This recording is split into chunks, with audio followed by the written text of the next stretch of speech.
Charleston, South Carolina, 1847.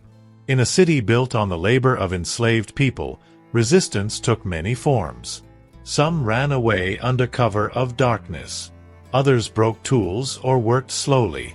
But sometimes, when every other option was exhausted, resistance became something far more desperate.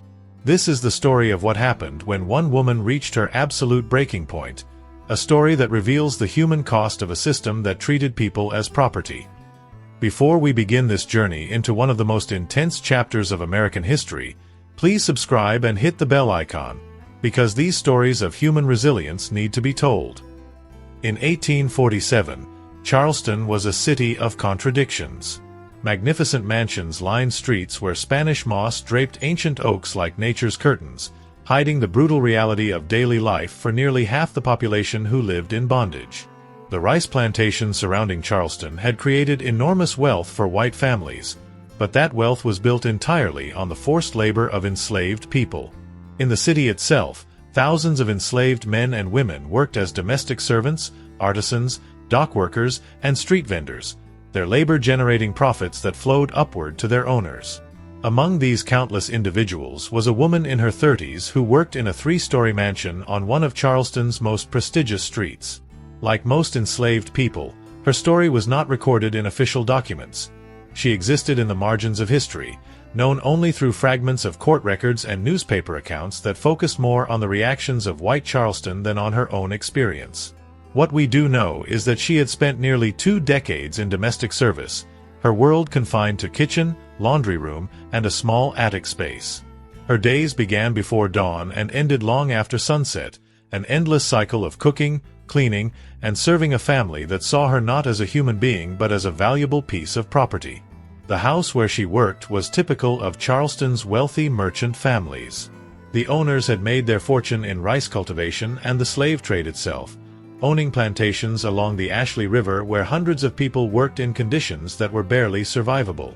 But it was in the city mansion where the daily cruelties of the slave system played out in intimate detail.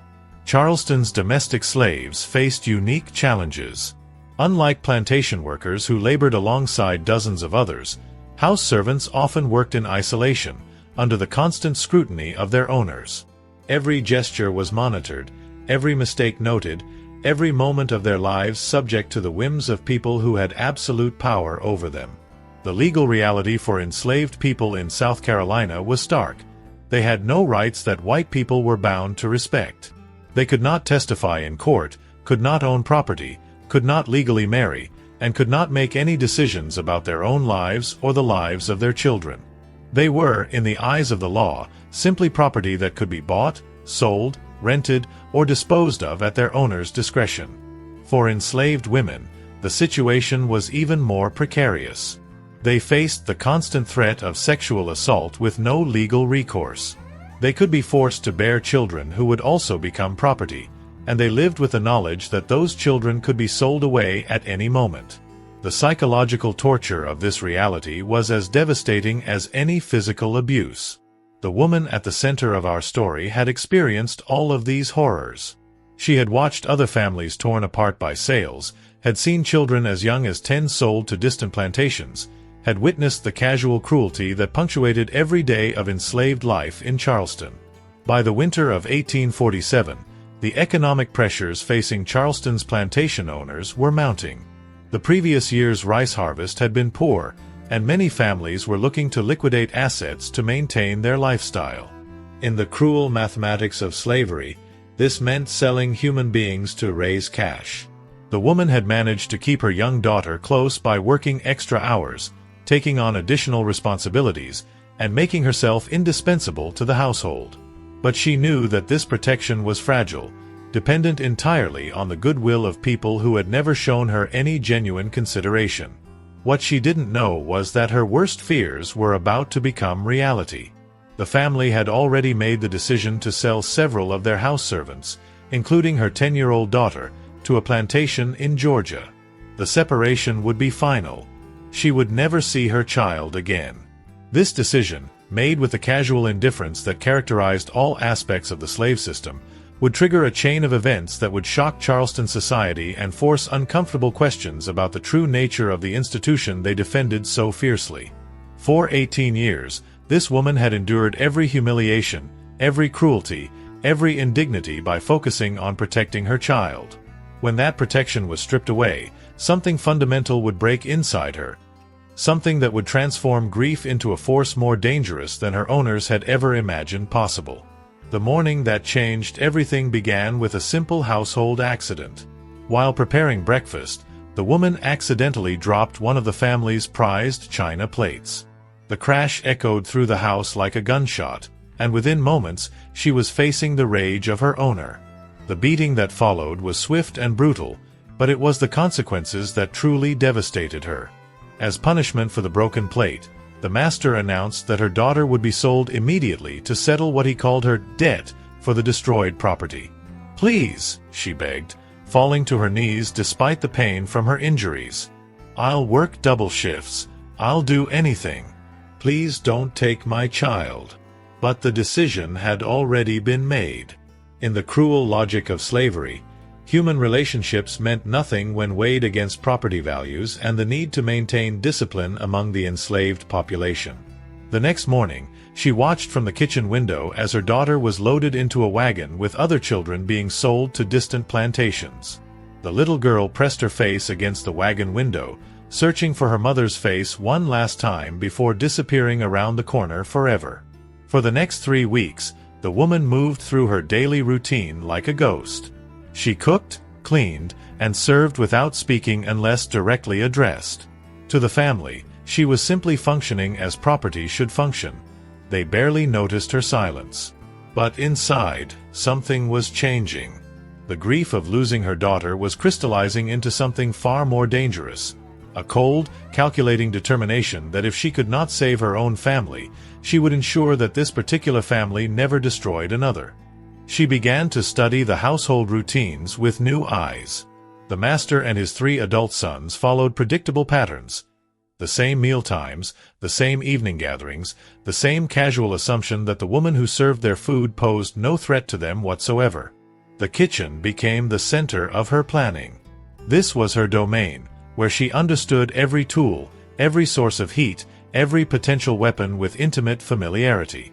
She had seen terrible accidents with hot oil and scalding water, had witnessed how quickly kitchen fires could spread, had observed how devastating burns could be when people were trapped in enclosed spaces. More importantly, she understood that the men of the family often came to the kitchen together, especially when called to help with heavy pots or when they wanted to sample food before dinner. Their casual dominance made them careless. They never considered that the woman they ordered around might be planning something beyond their imagination. The plan that began to form in her mind was devastatingly simple. She would prepare a large quantity of oil for cooking, heating it to a temperature that would cause immediate and fatal burns. She would find a way to trap the men in the kitchen, away from escape routes. And then she would act with the speed and determination of someone who had nothing left to lose. She understood that this was essentially a suicide mission. There was no possibility of escape, no hope of survival once she acted. But 18 years of bondage had taught her that some things were worse than death, and living the rest of her life knowing she had allowed her daughter's destroyers to continue their cruelties was one of those things. If you're finding this story as compelling as I am, please take a moment to like this video and share it with someone who appreciates these important historical accounts. The woman had never harmed another human being in her life. Despite years of abuse, despite the casual cruelties she had endured, despite watching her daughter torn from her arms, she was not naturally violent. But the system that had created her situation had also created the conditions that made violence seem like the only remaining option. She chose March 15th as the date for her action, exactly 1 month after her daughter had been taken away. The symbolism felt important to her. A month of mourning transformed into a day of reckoning. During her final weeks of preparation, the woman experienced a strange sense of peace. For the first time in 18 years, she was acting with agency, making choices about her own life and destiny. The decision to resist, even knowing it meant death, had given her back something she thought was lost forever: control over her own story. As March 15th approached, she made her final mental preparations. She whispered prayers for her daughter, wherever the child might be, and asked for the strength to do what she believed had to be done. She thought about the 18 years of bondage that had brought her to this moment, and about the countless other families who might be spared if these particular men could never hurt anyone again. March 15, 1847 dawned cold and gray, with a sharp wind blowing off Charleston harbor. The woman rose before sunrise, as she had every day for 18 years, but this morning carried the weight of finality that made every action feel both routine and revolutionary. She moved through her morning preparations with mechanical precision. The breakfast service was flawless. Every dish prepared exactly as the family preferred, every detail perfect. The family ate without acknowledging her presence, discussing their business plans and social obligations with the casual entitlement of people who had never questioned their right to own other human beings. After breakfast, she approached the mistress with a carefully planned request. She wanted to prepare something special for dinner, a traditional Charleston dish that would require most of the day to prepare properly. It would be, she said, her way of showing gratitude for the family's kindness over the years. The mistress, pleased by what she interpreted as proper subservience, gave permission for the elaborate meal preparation. This was exactly what the woman had hoped for, a legitimate reason to have large quantities of oil heating in the kitchen throughout the day. She began by filling the largest cast-iron cauldron with cooking oil, far more than any normal recipe would require. She positioned it directly over the hottest part of the kitchen fire and began the slow process of heating it to the precise temperature she needed. The science of heating oil was something she understood intimately after years of cooking. Too cool, and it wouldn't achieve the devastating effect she was planning. Too hot, and it would become uncontrollable, potentially ruining her plan before she could execute it. She needed oil that was hot enough to cause immediate fatal burns, but still manageable enough for her to use as a weapon. Throughout the morning, she continued her regular household duties while carefully monitoring the oil temperature. She cleaned the house, prepared lunch, and served the family, all while mentally rehearsing the actions she would take that evening. Around noon, one of the sons wandered into the kitchen, drawn by the rich aromas of her cooking. "Smells good in here," he said with the casual condescension she had heard thousands of times before. "What's the special occasion?" "Just wanted to make something nice for the family," she replied, her voice steady despite the storm building in her chest. The young man lingered in the kitchen, sampling food and making comments that she pretended to appreciate. What he didn't notice was how she studied his movements, noted where he stood, observed how completely unguarded he was in her presence. To him, she was as harmless and predictable as a piece of furniture. As the afternoon progressed, she made her final preparations. She had collected lengths of rope over the past month, claiming they were needed for various household tasks. Now she positioned them strategically around the kitchen where they would be easily accessible but not obviously out of place. She also prepared other elements of her plan, sharpened knives for cutting rope if needed, positioned heavy pans within reach, and identified the exact spots where she would need to stand to control the situation once it began. The most difficult part was psychological. Despite her determination, despite her rage at what had been done to her family, she was not naturally violent. The transformation from victim to aggressor required her to become someone she barely recognized, someone capable of inflicting the same kind of final harm that had been visited upon her in psychological form. At 5 o'clock, she heard the master return from his business appointments, followed by his sons who had been handling various family enterprises around the city. The familiar sounds of their voices in the front hallway made her hands tremble slightly, but she forced herself to remain calm and focused. By 6 o'clock, all the pieces were in place. The oil had reached the perfect temperature, the family was gathering for their evening meal, and 18 years of bondage were about to end in a way that none of them could have imagined. As 7 o'clock approached, the family's traditional dinner time, she made her final mental preparations.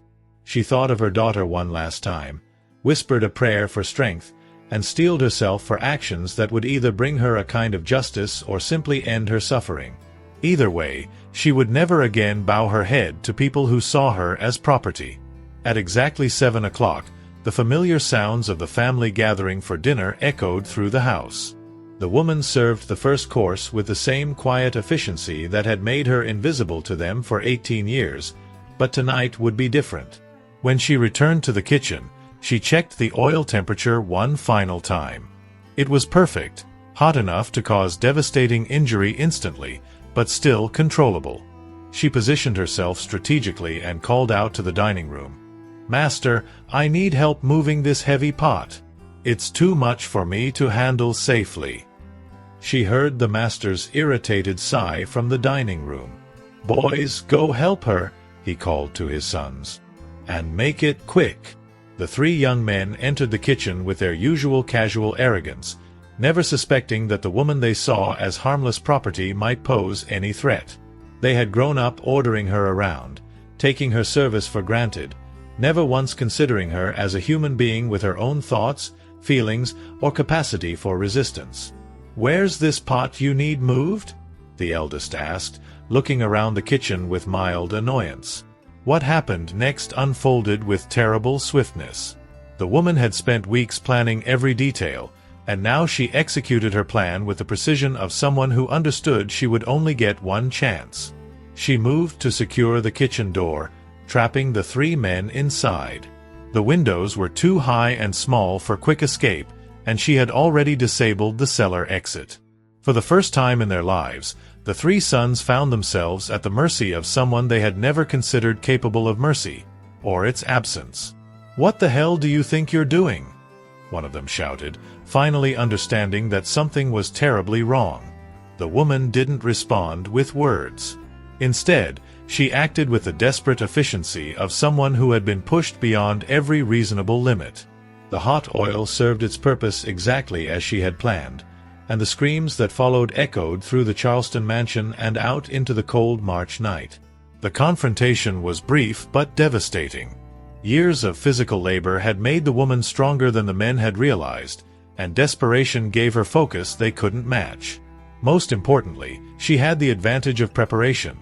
She knew exactly what she intended to do, while they were completely unprepared for resistance from someone they had never seen as anything but property. The sounds of the struggle reached the master in the dining room. When he rushed toward the kitchen to investigate, the shock of what he discovered triggered a massive heart attack that killed him before he could call for help. Within 20 minutes, neighbors had summoned the Charleston City Guard. They found the woman sitting calmly in the kitchen, surrounded by the evidence of her desperate act. She had made no attempt to flee, no effort to hide what she had done, no attempt to concoct a story that might save her life. When the captain of the guard entered the kitchen, he encountered a scene that would haunt him for the rest of his career. But what struck him most was not the violence itself, but the profound calm of the woman who had perpetrated it. "I want to make a statement," she said quietly when he approached her. Her confession was detailed and unflinching. She described exactly what she had done and why. She showed no remorse for the deaths of the four men, but neither did she express satisfaction or triumph. Instead, she spoke with the weary resignation of someone who had finally completed a task that had become inevitable. "They took my daughter from me," she said simply. "Sold her like she was an animal. I couldn't bring her back, but I could make sure they never did that to another family." The statement was recorded by a court clerk and would later be used as evidence in her trial. But beyond its legal significance, it stood as one of the most direct challenges to the slave system ever documented in South Carolina, a moment when someone who was supposed to be property spoke truth about the human cost of treating people as things. The woman's trial began 3 weeks after the incident, drawing crowds from across Charleston and the surrounding region. The courthouse was packed beyond capacity, not because the legal outcome was in doubt. South Carolina law mandated death for enslaved people who killed their owners, but because the case had exposed uncomfortable truths about the system that defined Charleston society. Her court-appointed attorney faced an impossible task. The law was clear and offered no exceptions for circumstances or motivation. Enslaved people who committed violence against white people, regardless of provocation, faced mandatory execution. There were no legal precedents for considering the conditions that might drive someone to such desperate acts. The prosecution's case was straightforward. 4 men were dead, killed by someone who had confessed to the crime. The district attorney argued that allowing any consideration of the woman's motivations would invite chaos and threaten the entire social order upon which Charleston's economy depended. The defense attorney made a decision that was both professionally risky and morally necessary. Rather than simply arguing for leniency, he used the trial to document the conditions that had created the tragedy. Over 2 days of testimony, he presented evidence about the daily realities of enslaved life in Charleston. Witnesses testified about the separation of families, the brutal working conditions, the complete absence of legal protections for enslaved people, and the specific circumstances that had led to this woman's breaking point. The testimony painted a picture of systematic dehumanization that made the woman's actions, while legally inexcusable, psychologically understandable. The woman herself was allowed to speak briefly, an unusual occurrence in cases involving enslaved defendants. Her statement to the court was simple but powerful. "I did what any mother would do when her child was stolen and she had no other way to fight back. You can judge my actions, but you cannot judge the love that caused them." Before we continue with this difficult but important story, please share this video with others who need to understand this chapter of American history. The jury deliberated for less than 2 hours before returning the inevitable verdict: guilty of murder in the first degree, with a sentence of death by hanging.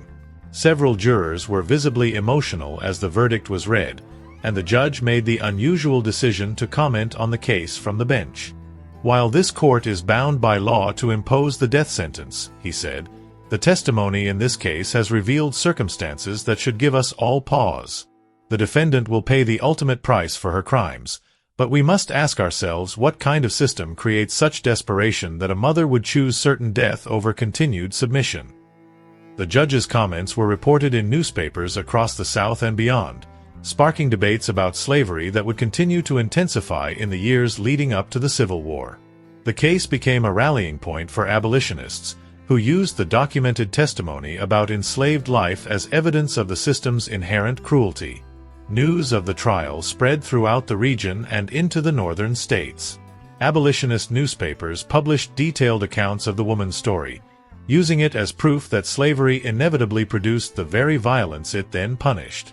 Southern newspapers defended the verdict while acknowledging that the case had raised troubling questions about their society. The woman spent her final weeks in the Charleston City Jail, where she received visits from ministers and members of the free black community who risked their own safety to offer comfort and support. Many of those who met her during this period later described her as someone who had found a kind of peace in her final act of resistance. She never expressed regret for what she had done, nor did she ask for forgiveness from a society that had never shown her mercy. Instead, she spoke about her hope that her daughter, wherever she might be, would someday understand that her mother had died fighting rather than submitting. On April 22, 1847, exactly 1 month after the deaths in the kitchen, the woman walked to the gallows in Charleston's public square. A crowd of over 3,000 people had gathered, one of the largest execution crowds in the city's history. But something unexpected happened as she stood before the assembled crowd. Instead of the jeers and condemnation that typically accompanied such executions, many people stood in respectful silence. The testimony from her trial had circulated throughout Charleston, and even those who supported the verdict had been moved by the story of what had driven her to such desperate action. Her final words were brief but memorable: "I die as I lived, as someone's property according to your laws, but as a human being according to God's. My daughter is out there somewhere, and maybe someday she'll know that her mother chose to fight rather than just endure." The execution was carried out at noon, but its impact was just beginning to be felt throughout Charleston and beyond. Within months, several families in the city had quietly freed their domestic servants and moved north. The mansion where the tragedy had occurred stood empty for over a year before finally being sold and converted to commercial use. More significantly, the case became part of the growing body of evidence that abolitionists used to argue against slavery. The detailed court testimony about the woman's treatment and the conditions of enslaved life provided documented proof of the system's cruelty that was harder for slavery's defenders to dismiss. The story also had a profound impact on Charleston's enslaved community. Word of the woman's resistance spread through the networks that connected enslaved people throughout the region. While no one advocated for similar violence, her act of final defiance became part of the oral tradition that preserved stories of resistance and human dignity under the most oppressive conditions. The woman's daughter survived slavery and eventually made her way to Pennsylvania after the Civil War ended. She lived to be an old woman, worked as a seamstress, and raised her own children in freedom. She never forgot her mother's sacrifice, and the story was passed down through generations of the family as a reminder of the price that had been paid for their eventual freedom. Today, this story challenges us to confront uncomfortable questions about justice, resistance, and the systems that create the very violence they then condemn. The woman at its center was not a hero in any traditional sense.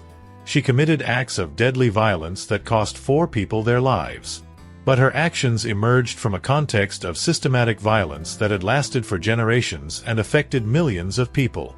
We cannot fully judge her choices without first understanding the complete absence of alternatives available to her. She could not appeal to courts that didn't recognize her humanity. She could not rely on laws that treated her as property. She could not even hope for the basic right to remain with her own child. Her story represents the logical endpoint of a system that denied fundamental human rights while expecting those denied people to accept their situation peacefully. It illustrates the terrible truth that oppression, when pushed to absolute extremes, will eventually produce resistance that is equally extreme. The woman's legacy is not in the violence she committed, but in the questions her story forces us to ask about justice, human dignity, and the conditions that drive people to desperate acts. Her case became part of the historical record that documented slavery's true costs, not just in economic terms, but in the human suffering that the system both created and then punished when it finally exploded into resistance. Thank you for staying with this difficult but essential story. Please share your thoughts in the comments and subscribe for more historical accounts that help us understand the full complexity of our past. Her story reminds us that behind every historical statistic about slavery were individual human beings with names, families, hopes, and breaking points. She was one woman, in one city, on one terrible day in 1847. But her story represents the experiences of countless others who faced similar impossible choices under a system that treated human beings as property and then expressed shock when those human beings fought back with everything they had left.